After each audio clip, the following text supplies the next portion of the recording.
this is Dan Farisi, Group Director of Content and Editorial, Industrial and Tech at Emerald. So happy to be joined today by Jonathan Phillips, who is Chief Revenue Officer with Renkus-Heinz. Topic of conversation is, of course, InfoComm 2026, which is nearly upon us. The entire Pro AV industry is getting excited for the Las Vegas show. And one of the reasons we are so excited is because Renkus-Heinz is going to have some big stuff on offer at booth N6631. I know Jonathan cannot give everything away, but he's just going to kind of whet our appetite, get us even more stoked to see what Renkus-Heinz has in store. Thank you so much, Jonathan, for joining me. Oh, you're welcome, Dan, and thank you for the opportunity to talk to you about what we're doing at InfoComm. I'm excited to learn more. And I'd like to start with the current state of beam steering, if that works for you. What existing technology might do well, and where venues, consultants, and integrators are still being underserved? Oh, that's a really good question, Dan. So it's interesting. Beam steering, we left the touring market about 20 years ago, and we started on our journey pioneering beam steering. And back then we came out with Iconics. We're now on Iconics version 5 with 6 in our imaginations, and we're still finding and training acousticians around the world on just what beam steering can do and how well it can work. So it really is, in some ways, an untapped market, a blue sky market.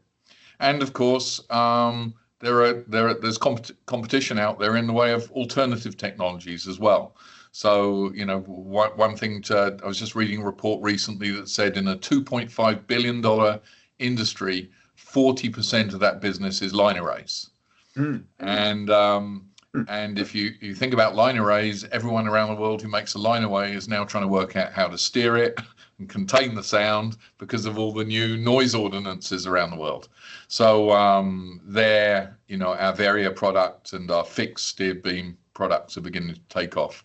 So let's look at where we are today.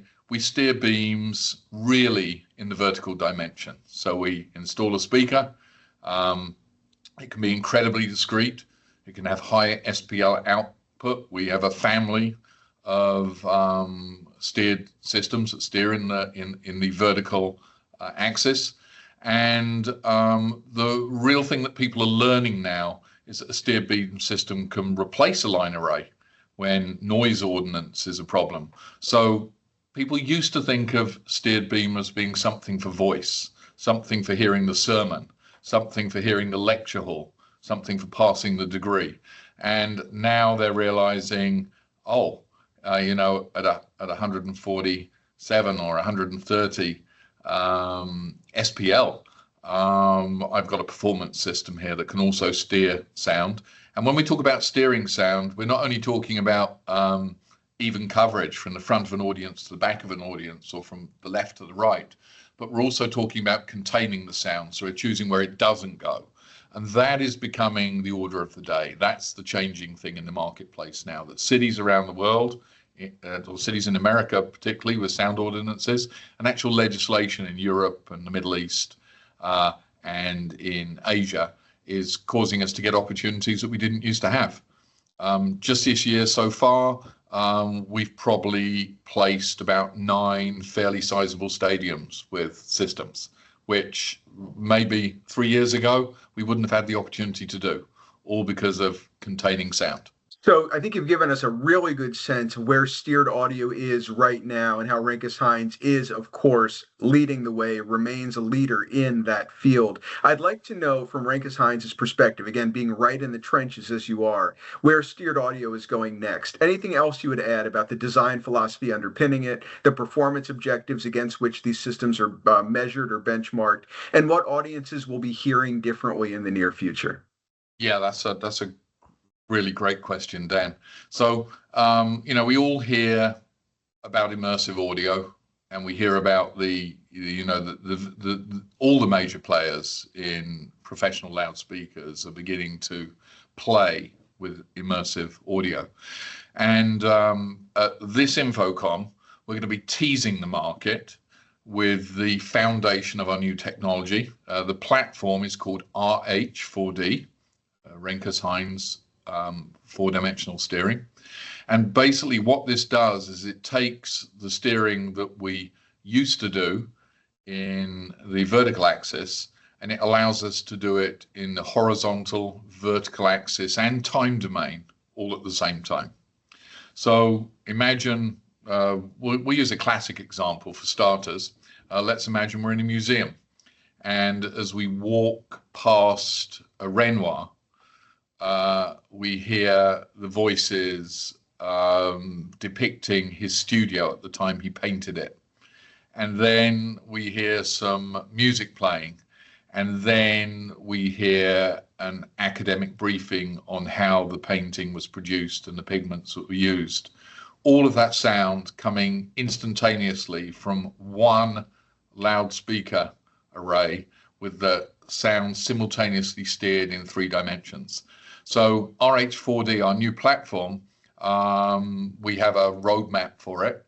And on our booth at InfoComm, people will be able to walk through an invisible sound field being generated behind a technology wall and experience the first taste of our RH4D technology. Products won't hit the market, though, until about 18 to 24 months from now. I can't wait to check out RH4D. That is just going to be one among many reasons for me to get to N6631 and check all this out.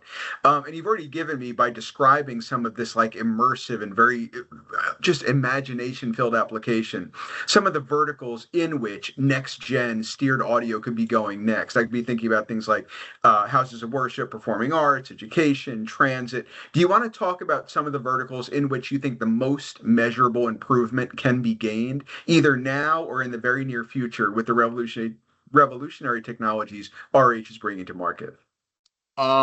Yeah. So with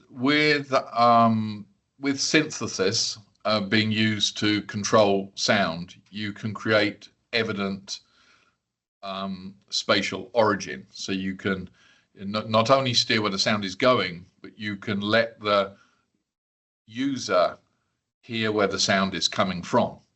So imagine a world where you're looking at, let's say, your IMAX screen, and as the sound is being produced, it's not only immersive, but it's definitely coming from wherever the action is occurring on the screen.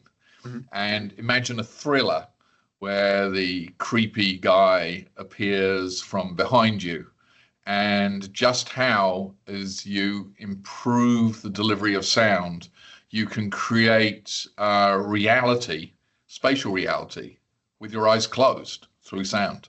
So sound, you know, we all love music, or most of us love music, and we understand how it can give us goosebumps and it can transform the emotions, but delivering it in new ways and ways that allow us to be dragged closer to the reality of what the artist is creating is one of the ways that RH4D is going to transform the way people experience not only words, but entertainment and music.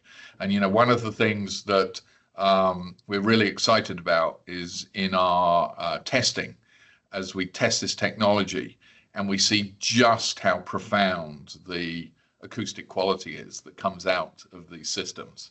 Because, of course, they're made up of multiple drivers, and as a result, they're able to have very, very tight pattern control, very, very tight acoustic production. And you hear it. It lifts the soul when you listen to it. So that's what's most exciting about it for me, personally. We already have some exciting alpha partners who are going to be around the world, who some of whom are visiting us.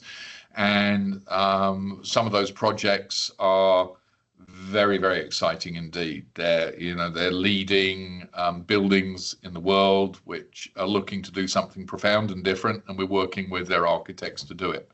So yeah, it's pretty exciting what it's going to be able to do and how it's going to change. And then there's the practical element, which is, we all know how a set of stereo speakers needed to fit on a wall and where you wanted to put them to direct sound. Now, imagine when you say, well, okay, you can put the speaker over there. The system It's the only place architecturally you can put it, but you can still deliver almost perfect stereo sound. That is, pretty special. It certainly is. And I like that turn of phrase from a moment ago. It does lift the soul. It's one of the reasons people are so excited to check out what Renkus-Heinz is bringing to market. As we begin to wrap up the interview, is there anything else you would like to allude to about what people can experience at the Renkus-Heinz booth or the Renkus-Heinz demo room, as well as just a vision into your future roadmap? Because clearly there's very, very exciting things afoot, not least of which RH4D. But what they're going to experience at the booth in the demo room, and then the roadmap for what's ahead and why we can be even more excited about the future. Okay, so in terms of roadmap, I think really RH4D is the most fundamental industry in the most interesting platform, really. And the products that come down the road from that will not only be verbal distribution of the spoken word, but also performance level systems which can operate in arenas and everything in between. So in terms of our roadmap, that's very, very exciting. We also will have our 48S on display. This is a new it's a new subwoofer. It fits into our IC Live X range, so it's super slim. It puts out a ton of power. It's a performance grade system, and we'll have that on the booth. It's really, we call it the invisible subwoofer because no one knows it's a subwoofer until we tell you or until you hear it. But that's pretty amazing. And then probably one of the most exciting things is for anybody who's in the acoustic world of specification market, either as a specifier installer or as an acoustician working with clients, there's the consultant's breakfast. And the consultant's breakfast, we're going to have speakers from the original scientists working on Holoplot and their patented technology. We're going to have a speaker from EDC Acoustics, who also have been pioneering early versions of 3D steering for a number of years. And we're going to have Stefan Feisel speaking from AFMG, the head of EASE and EASE Focus, talking about how the world of acoustic specification changes with the advent of 3D. What does it mean for an acoustic consultant? How do they reimagine sound in space? And how do they do their job? And what is their career going to look like over the next 10 years? So that's going to be a really exciting consultants breakfast. We're hosting it with a little bit of champagne, and all people who are industry professionals are welcome to sign up online and attend the breakfast. We welcome you. Great stuff, Jonathan. Thank you so much. I really do appreciate you taking some time to join me today. Once again, thank you to Jonathan Phillips, Chief Revenue Officer, Renkus-Heinz, whom you can see at booth N6631 at InfoComm. I know I'm going to be there, and I can't wait to check out everything that you've just described to us. I'm super excited. Thank you again, Jonathan. Thank you, Dan. Thanks for joining me from New York this evening. It's been a pleasure talking to you, and all are welcome. We look forward to seeing you at InfoComm. I will see you there. My name is Dan Farisi, Group Director of Content and Editorial, Industrial and Tech at Emerald. Please do keep your eyes on commercialintegrator.com in the days ahead, as well as during the show and the weeks after the show, for all of our coverage of the industry's leading suppliers, people exhibiting at InfoComm and showing exciting stuff, including Renkus-Heinz with that RH4D. Can't wait to check it out.